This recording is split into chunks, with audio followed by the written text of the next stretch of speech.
This week's episode was brought to you by listeners like you. It is, after all, with your support and generosity that we here at The Whole Rabbit keep invading alternative timelines in search of novel materials we could shoot at high velocity into the strange portal we discovered below the original Waffle House because, frankly, we're too afraid to cross the threshold ourselves, but we could probably be coaxed into doing it. If you'd like to help us discover what lies beyond the portal mysteriously placed under the Waffle House, or just hear the second half of this episode, then please visit www.patreon.com/thewholerabbit. Your monthly donation of just $5 will not only get you this episode, but all of our occult-laden binge-worthy episodes going back over 6 years. But not only that, I'll send you a 5x5 high-quality vinyl sticker of our Big Bunny Baphomet cover art, which is capable of hypnotizing ghouls into making cupcakes until they die of exhaustion. But if that were not enough, you'll be given a shiny digital key to our Discord server, which currently is where I'm hatching plans to play Deep Rock Galactic and Firebreak with some of you in chat. Looking at you, Cody. Now, we have plans to get back into the heavy hitter occult content soon, but if you're enjoying The Whole Rabbit in a general sense, please do us a favor and tell at least one friend about us who likes bizarre content or just needs a little bit of podcasting in their life, because a little bit of help for us goes a long way. So, thank you. In this week's episode, we get into the juicy part of ghost hunting, specifically the parts that focus on the ponderous art of scrying, some basic psychic self-defense, a little bit of advanced theory, an invocation to St. Michael, and how to deal with haunted or otherwise cursed objects. In the extended episode, we continue by discussing dealing with difficult clients, jinxes, spiritual possession, both good and bad, before closing up with theories regarding the effective warding and banishing of places, people, and pets. Thank you, everybody, and enjoy the show.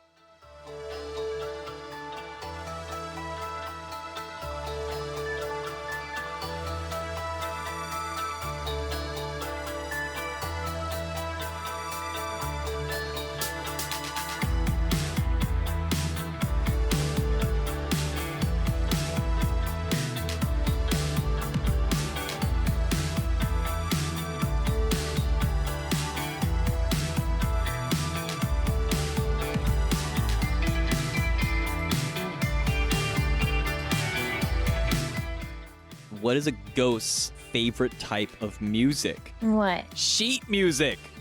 Lame. It's funny. Okay then, why did the ghost starch his sheet? Why? Why? Because he wanted to scare everyone stiff. Oh man, I almost had that one. Where do ghosts go when they surf? Where? The Dead Sea. Har har. What's a ghost's favorite makeup to wear? What? Mascara. Mm. Who did the ghost take to the prom? Who? A ghoul friend. Ooh. Oh. Where do ghosts buy their food? Where? At the ghostery store. That's bad. That one's bad. All right then, what do ghosts put on their turkey? What? Gravy. Oh. Like gravy. Oh, gravy. Oh, man. Yeah, it was so lame that I didn't even realize.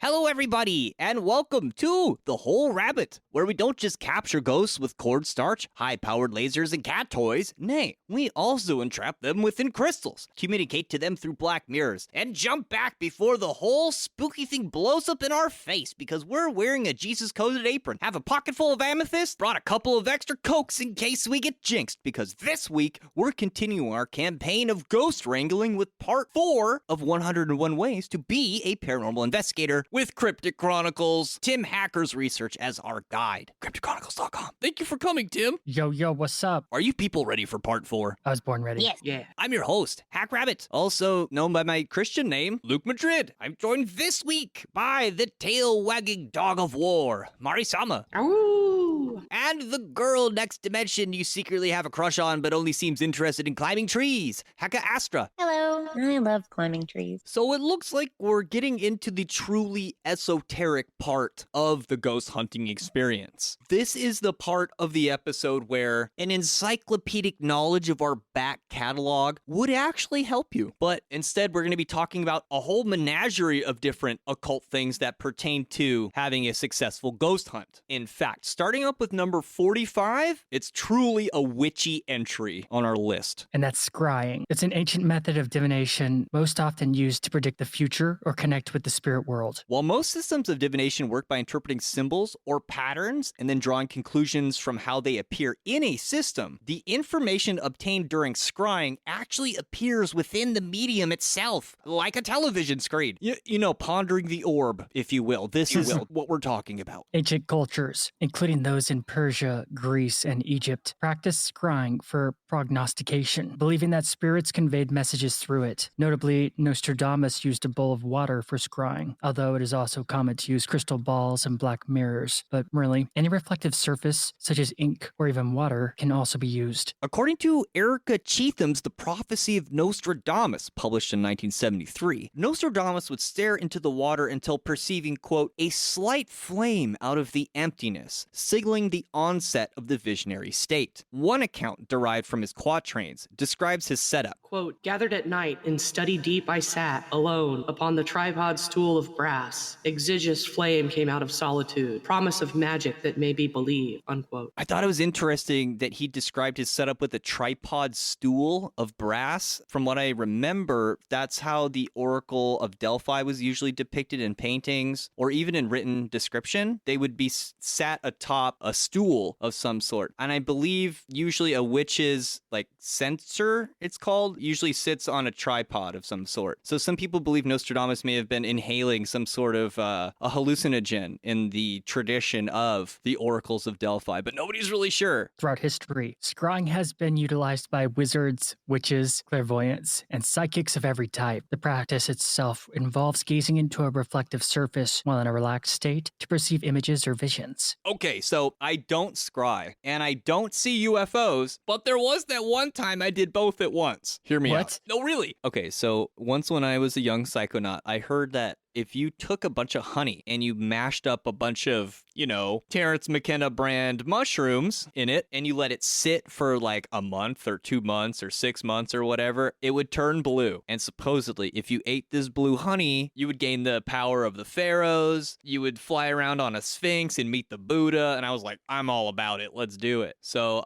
I ground up some of the magical ingredient into the honey, and I put it underneath a Buddha statue in pitch blackness for, I could only handle it for 2 months until I got into it. And I got into it at my friend's house. He forced me to watch the Tim and Eric Awesome show, which didn't go as well as he'd wished it had. And I had considered it a failure. I was like, it didn't work. The honey was a failure. Well, I was sitting back and I think I was actually listening to Deltron. And I noticed as I was listening to the rap lyrics, there were little amoebas inside my glass of water. And these little amoebas appeared to be rapping. And as I got up closer and closer to look at them rapping, these little bubbles of air in my glass on my desk were not amoebas rapping, but they were actually a vast galaxy full of stars. And it was like the most beautiful thing I had ever seen. And from this galactic cloud came this metallic, morphing, geometric shape. And it was folding in and out of itself impossibly, but there was no denying what I was looking at was a spacecraft. I was like, oh my God, it's one of the most incredible things I'd ever seen. And I remember looking around like outside of the glass of water and everything was totally normal. And then I went back to the glass of water and there was the UFO again. I was like, this can't be happening, you know? Damn, dude. So in theory, if you could do that through meditation, or I guess you grind up a bunch of mushrooms and honey, scrying is a legit thing. If you could really weaponize that to have visions on demand, I mean, that's the wizard tool par excellence, right? I guess in theory, you might be able to use a crystal ball or a glass of water to communicate with a ghost in a haunted person's house, or maybe see a vision of the past, see what happened, why is the house haunted, something like that, you know? Makes sense to me. I'm not very good at it, so. I think it's such a personal practice. Like there are so many different ways to do it. And a lot of people will have, you know, their own opinion as to like the right way to do it and the wrong way to do it. If I talked about it, I would sound batshit crazy. Hecka, were you going to say something more? I think it all comes down to the individual and how, what's a good way to put it, how they're able to pick up on information. I think that's why there are so many different methods of scrying. Like there's some people who will be like, you absolutely have to have a candle. And then other people being, no, I don't use a candle. I only use water. Like, you know what I mean? Like there's so many different ways to do it. I've only really used stones, and I tried with fire, but it burned my eyes, so. Because we have so many occultist listeners, I think it's worth bringing up that Poke Runyon. He's a hermeticist that has his own school of magic. I believe his lodge is called Rivendell. I think he operates in Northern California. He's really cool. He's got some great material on YouTube. And his whole lodge is dedicated to Astarte. During his own theophany that he had when he was younger, he felt that he rediscovered the way to scry. And according to him, you use a black polished obsidian mirror. And of course, his is in the ritual parlance. So to him, you want to be sitting within your protective circle that's, of course, girded by all the god names that you believe in or that will protect you. Maybe do the traditional ones. And then you put the black polished obsidian in the triangle of art, which, you know, according to the theory, is where you're binding the demon or the spirit and you're protected in your circle. The key that he said he figured out was you hold 2 candles on each side of your head and then you stare in the mirror. And the combination of having to hold the 2 candles and the black mirror itself, like all the little micro movements, he says that your face turns into the face of the demon or the thing that you're scrying. So if there's any chaos magicians out there that are like, okay, what's the sauce? I don't know, give it a try. But maybe try scrying the Little Mermaid before scrying like Asmodeus or something, you know? Give yourself a break. Must be very confusing for all the people. They scry the Little Mermaid and they find out she's actually Chinese. Many occult traditions teach scrying in various different formats, yet the dark mirror is probably the most practiced of all of them. While it should be reflective, the medium does not matter so much because it is not the mirror itself that does the work. More so, it is a focal point that opens up the mind. Something terrible is about to enter our world, and this building is obviously the door. Like a window to another plane of existence. In demonology, and even in some versions of the Goetia, one could summon a demon to take visual form within the mirror instead of like manifesting it as real outside of a magic circle, for example, in a local presence. So this way, if you discover your client's house isn't haunted, you could fix that. And just as the science fiction show suggests, here we are all walking around basically attached to our little dark mirrors that we use to glimpse into other worlds and help us prognosticate the future and all the rest of it. Oh yeah, cell phones, totally. Like, if you think about the history of being a wizard, like how intensely polished and alchemized is the surface of your phone. Like that touchscreen and like the glass and it's like one of the most important things for being a human right now is that surface. Anyway, so now that we've got the ghosts on the phone, we need some way to protect ourselves and our clients, don't we? Oh yeah, so let's look over some self-defense and protection. We've talked about this before. Paranormal activity can range from harmless hauntings to harmful entities. Investigators should conduct thorough research and prepare for potential encounters with malevolent spirits. While many spirits cannot do physical harm to the investigator, they can do psychic harm, and rarely,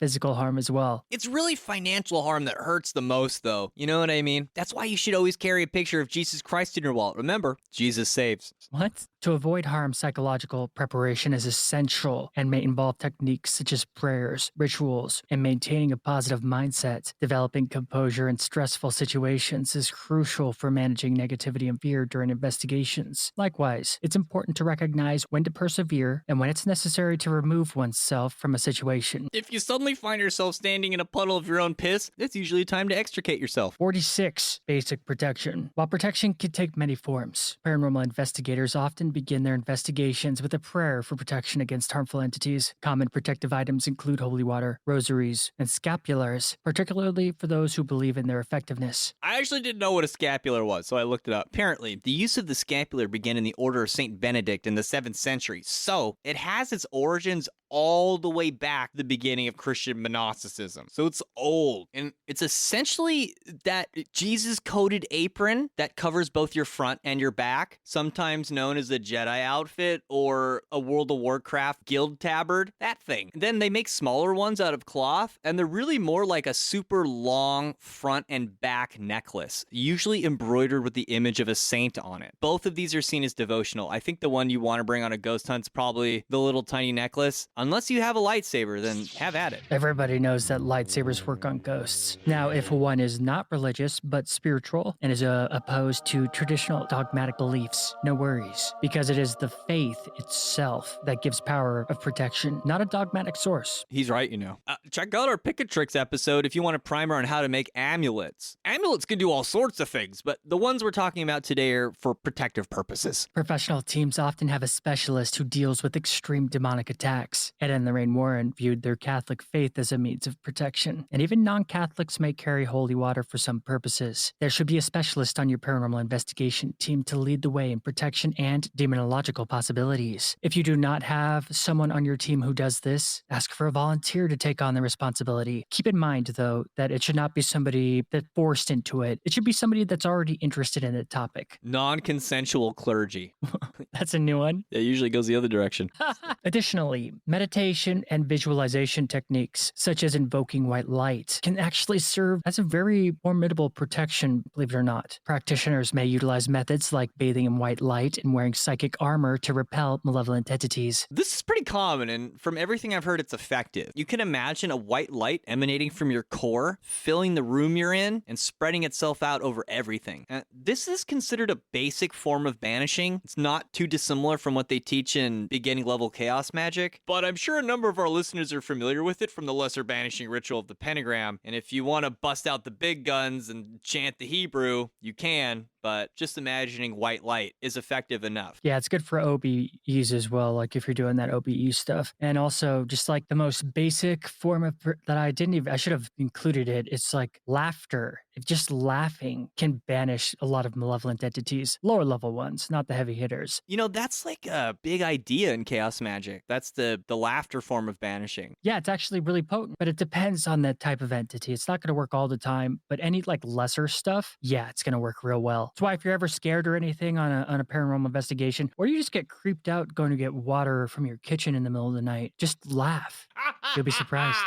Works. Maybe I'm asking a question I should not ask, but is it possible to be, like amorous and scared at the same time? I think I should say specifically scared of ghosts, because I don't think so. You know what I mean? Like if you make yourself a little aroused, I don't think a ghost wants to hang out for that. You know what I'm saying? Are you saying being sexy scared of ghosts? Not being sexy, but feeling sexy. So is this like the string attacked by somebody who just pulled on your pants? No, I'm saying being sexy scared, as in not being sexy and scared. See, I think it might get some people off, but I think for most people, if you're scared currently, you're like, there's a ghost just behind that door and it's knocking a weird pattern, and you start to think of the horniest you've ever been, there's just no way a weird knock could scare you. You know what I mean? I mean, there are rare instances where like, the wires can kind of get crossed in your brain. You can end up with, some people have fetishes about being like scared of things. You know me. Like it overlaps with phobias in some ways. I just don't know if that exists with like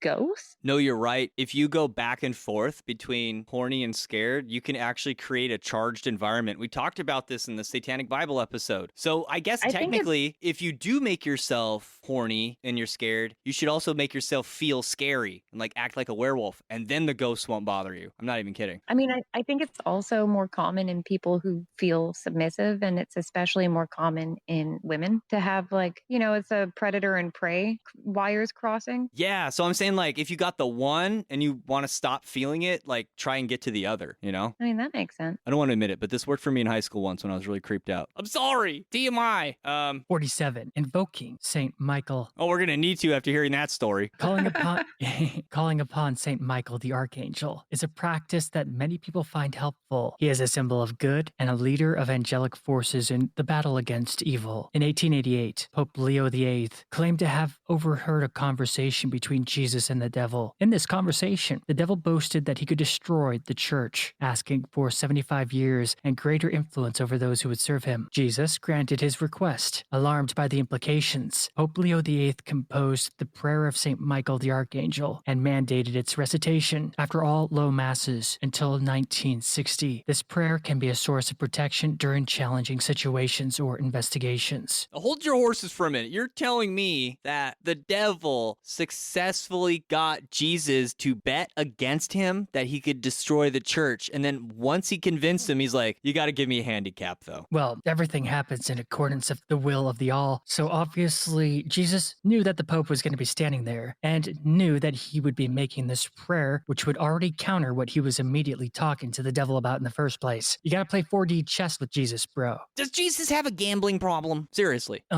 don't know. If you're on easy mode, is there any joy in gambling? You probably just become a troll. That's why we have evolution, because he's, he likes throwing the dice too much. I think God is from the hood. Saint Michael, the Archangel, defend us in battle. Be our protection against the wickedness and snares of the devil. May God rebuke him, we humbly pray. And do thou, O Prince of the heavenly host, by the divine power of God, cast into hell Satan and all of the evil spirits who roam throughout the world seeking the ruin of souls. Amen. 48. When the hunter becomes the hunted. Psychics, sensitives, and ghost hunters have a long history of using various practices to protect themselves from spiritual entities. In his book, Journeys Out of the Body, Robert Monroe describes his experiences with psychic assaults during astral travel. Non-physical beings capable of attacking humans can be classified as ghosts, demons, spirits, or elementals. These entities can be both benevolent and malevolent, much like humans. Some demons are straight evil, though, and would use your sphincter to slurp lava cakes from Gehenna if they could. Investigating the occult without taking precautions can invite unwanted entities, much like leaving doors and windows open for insects or animals to come inside. Dabbling in the occult without proper preparation is particularly unwise for children using tools like Ouija boards. Therefore, it is essential to implement protective measures before engaging with the spirit realm, even practices such as tarot reading, dowsing, etc. So, at my day job, there's one escape room that at the very, very end, the customers have to play with a rigged Ouija board. Like, it's got magnets in it, right? But I can't tell you how many people, they get to the Ouija board part and they're like, I want a refund. I'm leaving the escape room. I don't mess with Ouija boards. Or they just start crying or something. Like, because of horror movies and podcasts like this one, people are straight terrified of Ouija boards. And to be fair, if you're gonna get into ghost hunting, isn't that oftentimes the culprit? Is somebody was messing with a Ouija board? From what I remember, that's actually what the story of The Exorcist is based on. It's like, you know, the spiritualist aunt is like, you should try to contact me after they're dead. And the little boy's like, okay, I'll contact you after you die, auntie. And then auntie dies, and it's just like, hey, I'm your auntie. My name is Zaza. I'm gonna kill you and your family. You know, be careful. So if you don't use the Ouija board without a condom, is all I'm saying. Have some protection. 49. Psychic attack. Psychic attacks can affect anyone, especially mediums and sensitive individuals. Nelia Petit, a psychic and paranormal investigator, has experienced multiple psychic attacks and employs various countermeasures to cope. Anger, in fact, can serve as an effective tool in repulsing negative entities. Petit herself has dealt with ongoing harassment from a shadowy figure, which she tried to confront, but ultimately the entity managed to escape and continued to disturb her peace. Such shadow entities can even follow a victim into the astral, feeding on them over time like a favorite snack. Entities that latch onto victims astrally frequently also invade their dreams and cause nightmares. Oddly enough, the best way to keep these types of nasties at bay is physical hygiene and maintaining a clean environment free of clutter, dust, or trash. Keeping your body and environment clean is, like, basically to the best of your ability, will greatly reduce the ability of shadow entities to latch onto you and stick around. Having a really nice vacuum cleaner and keeping your home regularly vacuumed is a somewhat comical way and potent way to fight off dark entities. It works. Well, there's a reason witches are renowned for having broomsticks. You know, it's not just for drugging your genitals with poisons to help you astral project into people's nightmares. Remember, cleanliness is next to godliness.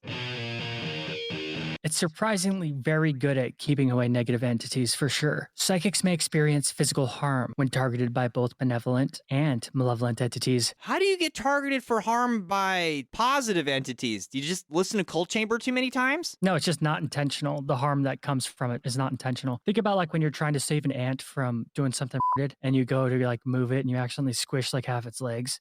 You're like, oh, God damn it. Oh, like you're standing next to somebody on the bus and God tries to smite him, but a little bit smites you too. Mm-hmm. Man, that sucks. God should eat more carrots before he shoots his lasers. That is a World War II myth. Is it? Yeah, carrots don't let you see better. What? No, dude, that was created specifically just because they had an oversaturation of carrots in the British Isles, and they wanted to do propaganda stuff to make people eat the carrots up. It's not real. I feel like it just died inside, Tim. Why? I'm surprised you didn't know that. Doesn't everybody know that? Why? You know, what I do know is that the orange carrots were a flex. They were just not orange. Yeah, that's not natural. Yeah, they like made them orange for the Lakers or something. I don't know what it was. Yeah, and bananas aren't naturally yellow. They're not? Well, most of them. There are like a small variety that are naturally yellow, but the majority of no. They've been altered genetically to become that way. I feel like we need pink bananas next. We have them. Awesome. Additionally, fear can create vulnerabilities, making individuals more susceptible to further attacks. Negative emotions in general are a fuel that the darker forces beyond the veil use to generate their manifestations into the world of the living. So beware. Anger is the only negative emotion that's actually useful in fighting off negative entity attacks. You know, it didn't work for him in Ghostbusters Part 2. Only Lady Liberty could banish that type of evil. Thank you, France. Warning signs of a psychic attack include unexplained tiredness and fatigue, physical ailments like headaches and stomach issues, persistent bad dreams or nightmares, This is usually the best way to tell from what I understand. strange physical sensations, especially around the solar plexus. I feel like when you go to fart, but it's actually poo-poo, that could be a psychic attack too.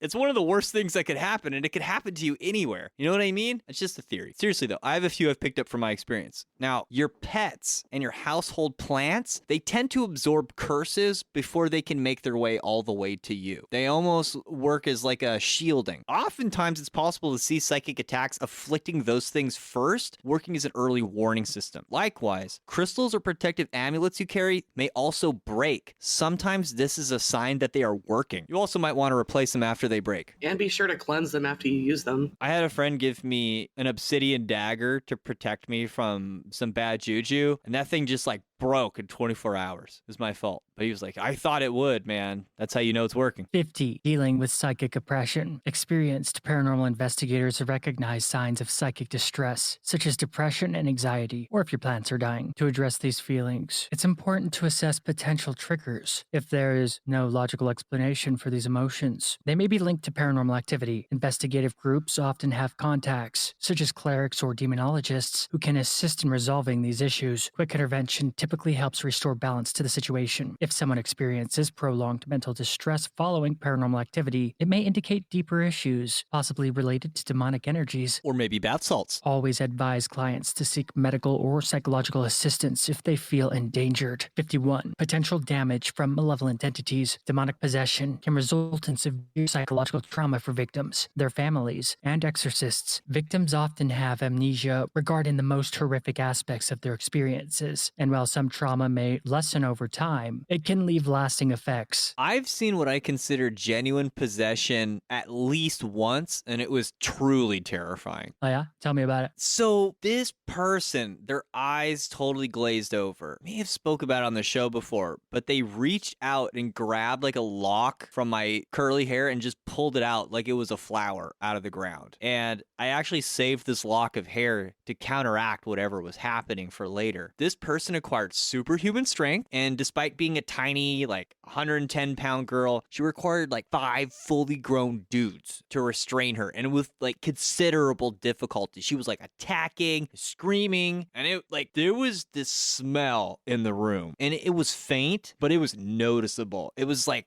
unlike a normal smell that would come from somebody you knew. It was somewhere between like period blood, BO, and brimstone. I don't know how to explain it, but it had a specific odor to it that if I smelled again, I would immediately be like, oh, that's evil, whatever that is. And then it took hours, but we played Enya, and I burned the lock of hair while saying a prayer, and they snapped out of it. And like we were like this close to going to the hospital, basically. Like we had put up for it as long as we could. And we're like, we're gonna have to take this person to a hospital, and then they snapped out of it. And when they did snap out of it, they did not remember any of it. Only small bits and pieces would come back later, and that's like if we asked and like poked and prodded. But yeah, this person, when they came back, they're like, hey guys, what's up? We're like looking at them like, you don't remember what just happened? And they're like, no. It's like, oh god, we had the scariest night we've ever had. That's spooky. It was really terrifying. Like, of all the prayers I've ever said in my life, that was up top, like top 3 most genuine, right? I was like, please God, bring this person back. This person is screwed. Please God, make this person come back. And then, Enya, and they came back. What are you gonna do?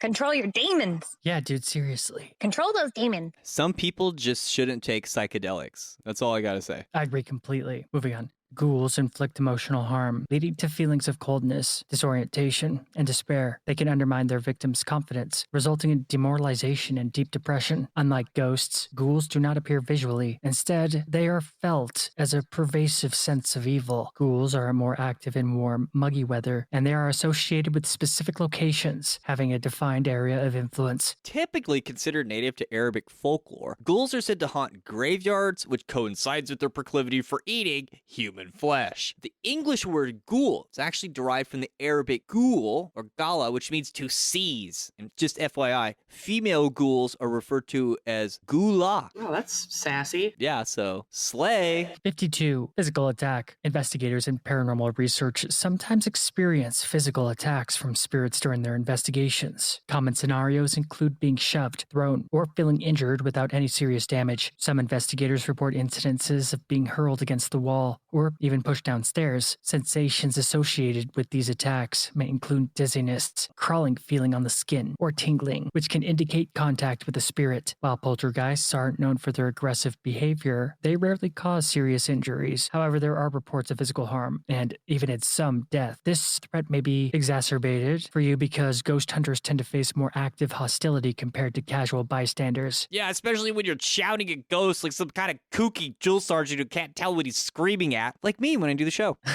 Serious injuries are more likely when demonic entities are involved, though these occurrences are very, very rare. Veteran ghost hunters do say that running into demons during an investigation itself is fairly rare. To mitigate risks when dealing with paranormal entities, investigators often take precautions, such as performing rituals or employing protective measures. Dion Fortune, in her book Psychic Self-Defense, has a lot to say on the subject from an occultist's point of view. She says that psychic disturbances can arise from physical diseases, malicious human actions, or non-human interference. So, if a paranormal investigator thinks they are being attacked, it is actually sometimes not something paranormal, but mundane. It is critical to begin with a medical diagnosis to rule out physical causes. Our series on psychic self-defense by Dion Fortune, it's one of our most popular series, so make sure to check that out and the book she wrote, Psychic Self-Defense. David Bowie used to carry it around everywhere. It's full of information and it's a really fun read. In terms of confusing illness and psychic attacks, she says the following. Quote, the reason for this is that we perceive subconsciously before we realize consciously, and a line of creeping shade indicates the penetrating of the subconscious sensor from below upwards. As the attack progresses, nervous exhaustion becomes increasingly marked, and there may, under certain conditions, which we will consider later, be such wasting of the tissues that the victim is reduced to a mere bloodless shell of skin and bones, lying on the bed, too weak to move, and yet no definite disease can be demonstrated, unquote. In the field of psychic phenomena, fraudulent claims can sometimes be mistaken for genuine disturbances. Therefore, distinguishing between incarnate human and discarnate non-human attacks is crucial for accurate diagnosis. That's right, paranormal attacks can also come from living, breathing humans that are very much alive, as well as entities from beyond. You know, that's a good horror movie plot. You get sent to investigate a property, but the client is actually hexing you so he can steal your pig farm. She suggests performing multiple interviews with clients who claim to be under consistent psychic attacks. Dion Fortune suggests utilizing at least 2 independent psychics for psychometric analysis in conjunction with the scientific approach. Psychometric specimens should be objects that hold a person's vibrations, such as a worn garment or hair. The effectiveness of these specimens can vary by material. Crystals and metals tend to be the most effective at holding charge, where wood and paper tend to be poor. Generally, simple objects retain psychic energy better than elaborate items. I honestly have no idea what she's talking about here, but it sounds pretty interesting. A spoon would hold charge better than an egg beater. I think this would be the premise behind a wand as well, right? A simple structure. Yes, it's also organic, right? Mm-hmm. And the wood, the way it grows,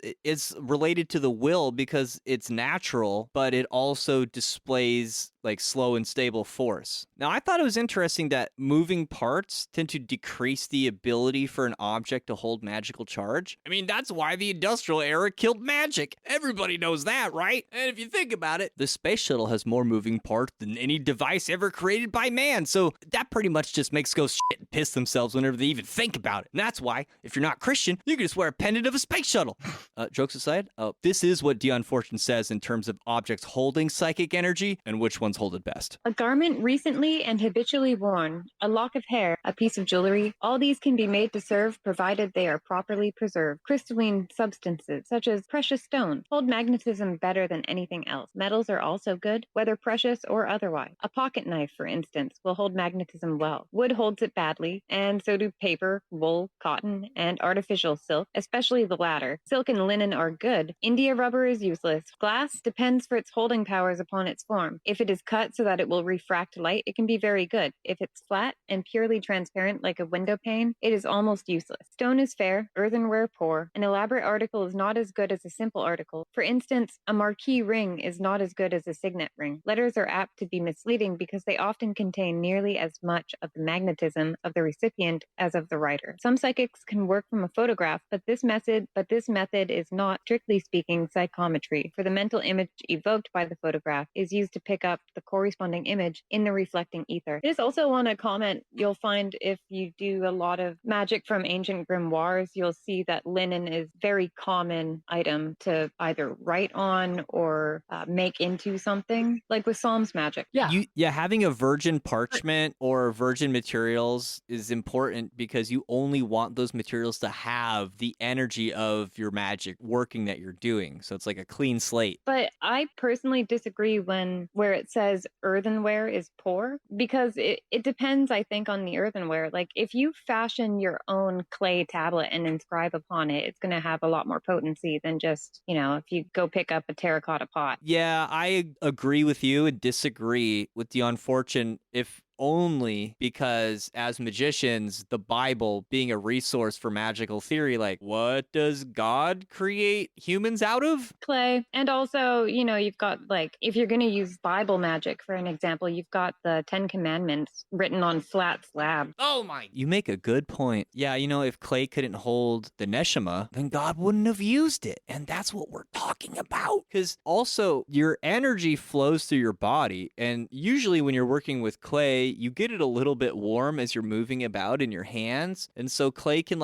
absorb your physical energy itself. And then you're using that to shape it. So it probably works just fine. And then Dion Fortune goes on to say, as a ghost hunter, the reason you need to have this information is because some objects could be the source of the haunting. And it's important if you want to diagnose them, you need to basically treat them almost as if they're biological specimens. And Dion Fortune suggests using a virgin cloth or perhaps silk. You don't want to physically touch the thing that you want to psychically analyze, which she calls psychometry. So you want to actually touch the haunted objects with kitchen tongs or put a glove on or touch it only with cloth. And then it gets really weird because it's so easy to get your psychic cooties on stuff that if you even think about the object or speculate about the object too hard, you risk cross-contamination. And the theory is you want to be able to take these objects and have a psychic look at them. So tell us about that, Tim. She says to send specimens to at least 2 psychometrists for reliable readings, keeping confidentiality paramount to prevent gossip. A horoscope can offer valuable insights for occult therapy, similar to how an X-ray functions in medical diagnostics. The occultist should conduct thorough interviews with the patient to collect an accurate case history. It's advisable to avoid taking notes during these interviews, as it has a tendency to make the client uneasy. That's true for anything. If you are asking somebody questions, taking notes can make them uneasy and give you worse answers. Which is funny because I do that all the time. During a second interview, review and compare the case history to identify discrepancies and ascertain truthfulness. Be mindful that you are dealing with someone sensitive. Your attitude can impact their self-confidence. It's essential not to express doubt about their experiences, as this could suppress important information. Could also lose you a payday, dum-dum head. Approach your questioning indirectly to obtain unbiased responses without revealing your intentions. Avoid leading questions and vary the topics to prevent the patient from guessing your line of inquiry. Show me on the doll where the ghost touched you. Highly inappropriate, sir. She says to look for correlations between psychic experiences and life circumstances, focusing on key details such as dates and locations. Investigate the significance of dates by examining planetary positions and lunar phases, noting any patterns related to crises. Visiting relevant locations can help you sense their atmosphere and gather more context about the patient's experiences. Collect geographical information and consult a large-scale ordnance map. Check for nearby prehistoric remains and assess the relationship of the house to them. Investigate the history of the district for additional insights, particularly regarding Roman and Druid remains in the area. So you can tell she's from England. And by God, if you happen to find giant bones, do not call the Smithsonian. Nope, they'll vanish real quick. They'll be like, Oh my God, you just discovered the biggest archaeological find of our era. You're going to be famous. We're going to write articles. Let us just take this back to the museum. and then like when you call them later, they're like, Who are you? Look for unusual objects within the house that may attract elementals, as Fortune says. Quote, inexplicable outbreaks of fire are also sometimes seen in this connection. These indicate that elemental forces, not human, are at work. Poltergeist phenomena also occur, in which objects are flung about, bells rung, and other noisy manifestations take place. Of course, there may be multiplicity of phenomena, more than one type appearing in the same case. Unquote. Determine whether issues diminish when the patient leaves the location, considering that problems may stem from a resident rather than the location itself. The Unfortunate is a great story about someone who would think about all the people she was mad with when she went to bed, and then whoever she was thinking about when she went to bed would oftentimes have like terrible nightmares and have like sleep paralysis demons and stuff like that. And for a while, they weren't sure if it was the house, but they eventually figured out it was the person. That said, a person's negative influence is often due to their psychic makeup rather than deliberate malice. Assess the nature of the patient's dreams and any past psychic experiences. Investigate the patient's associates for possible occult involvement, but avoid causing suspicion without conclusive evidence. You know, technically speaking, if you're unsure, you could always try dunking them in water, and if they float, it's because they're a witch. Got better. Seriously though, if you do dream analysis, this might be able to help a client figure out the source of the haunting, especially if they feel that their nightmares are due to a psychic attack or due to said haunting. The imagery or archetypes within somebody's dreams can be excellent for diagnosing that. So keep listening to this podcast if you like symbolism. Focus on the patient's healing rather than assigning blame. The idea is to provide effective support without causing additional distress. During an investigation, look for correlations among incidents, places, and individuals related to the issues at hand. Compare your findings with type cases from earlier examples to identify any similarities. Aim to reach a tentative diagnosis based on your investigation. If psychics confirm your findings, proceed with confidence. Or proceed with suspicion about your psychics. Your choice. Expect some variations in details among the insights provided by different psychics. Agreement on main points is more important. While individual perceptions may differ, they still offer valuable insights. This is like remote viewing. It's very similar. It's like psychometry, where you may have more than one person analyzing the target using their psychic faculties, but you don't want to rely purely on just that. You want to combine that with traditional modes of research and finding data, and then draw conclusions using the psychics as one source of your information, not all your sources of information. And then it's kind of fun. The Unfortunate's like, it could be more than one thing. You could have more than one haunting. It could be from more than one source. But